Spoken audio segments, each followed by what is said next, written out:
भगवान राम को देखो, बचपन में गुरु वशिष्ठ के चरणों में उनका समय बीता है। ये भगवान बनना, एरे गेरे नत्थु खैरे थोड़े भगवान बन जाएंगे। दारू पीने वाले के साथ बैठो, ताश खेलो, जुआरी के साथ बैठो, लफंगों के साथ बैठो, तुम भगवान बनो? अरे राक्षस बन जाओगे। राम भगवान गुरु वशिष्ठ के चरणों में शिक्षा प्राप्त करते हैं। उसके बाद थोड़ा जब युवावस्था में पहुंचते हैं तो गुरु विश्वामित्र के चरण पकड़ते हैं, उनको सदगुरु बना देते हैं।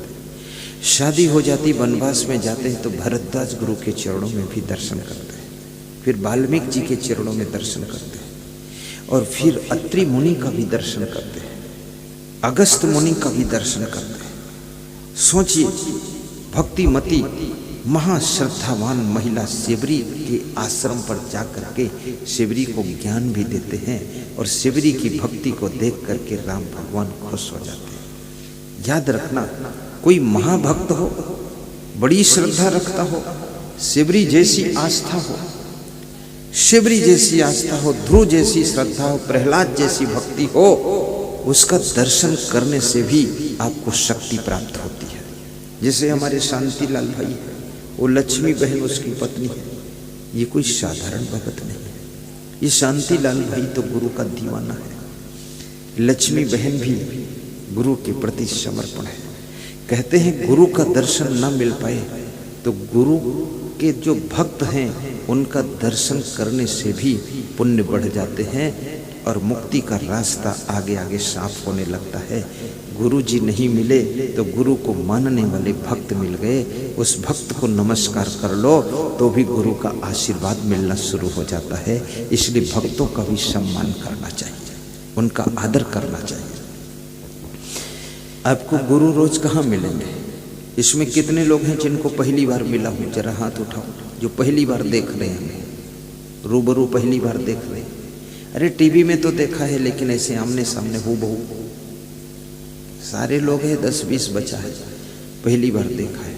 अब यहाँ से विदा होने के बाद दोबारा भी कब देखोगे कुछ ठिकाना नहीं। लेकिन आपके मोहल्ले में यदि कोई भक्त रहता है, मीरा भाई का दर्शन करके भी लोगों का कल्याण हुआ है, ध्रुव का दर्शन करके कल्याण हुआ है।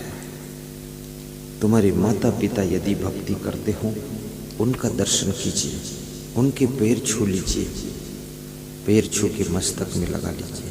कितने लोग पैर नहीं छूते हैं, घुटने छूते हैं, और घुटने छू करके अपने सीने में लगाते हैं, मस्तक में नहीं।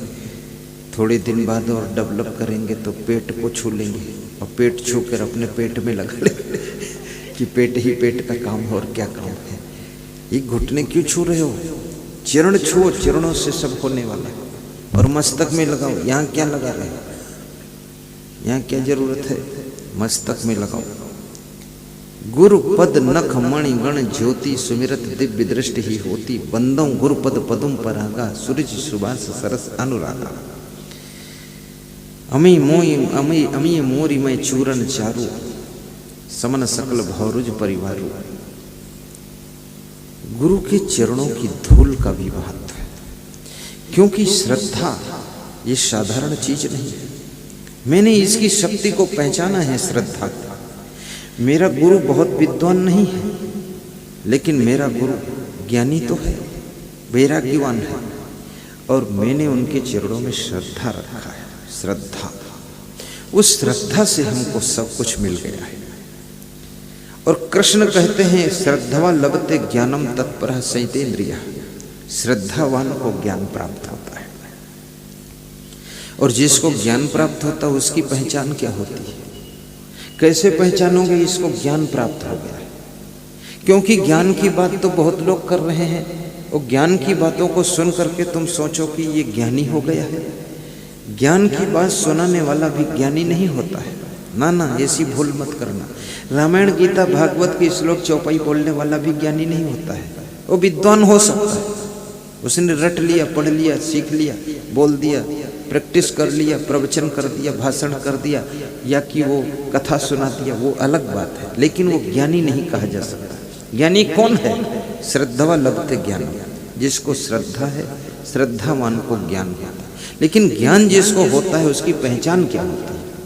तत्पर संयतेन्द्रिय, उसकी पहचान है वो कल्याण के कार्यों के लिए तत्पर हो जाएगा, वो सेवा के कार्यों में तत्पर हो जाएगा, परमार्थ धर्मार्थ सेवार्थ के लिए तत्पर हो जाएगा, तैयार हो जाएगा, आगे कदम बढ़ा देगा कि मुझे सत्संग भी कराना है और मुझे भंडारा भी करना है, मुझे जन सेवा, गुरु सेवा, संत सेवा, समाज सेवा करनी है, तो समझ लो उसको ज्ञान हुआ है। और फिर दूसरे ज्ञानी की पहचान होती है संयतेन्द्रिय, उसकी इंद्रियों पर उसका संयम हो जाएगा, इंद्रियां कंट्रोल हो जाएंगी, इंद्रियां चंचलता नहीं करेंगे, ना जीभ चंचलता करेगी, ना आंखें चंचल करेंगी, न कान चंचलता करेंगे।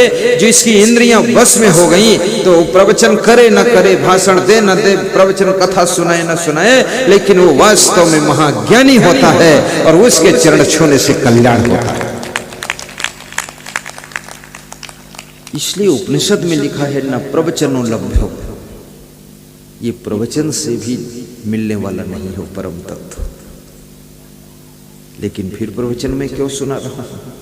क्योंकि प्रवचन से उसकी जानकारी मिलने वाली है उस परम तत्व की। बाकी आपको इंद्रियों पर संयम करना पड़ेगा।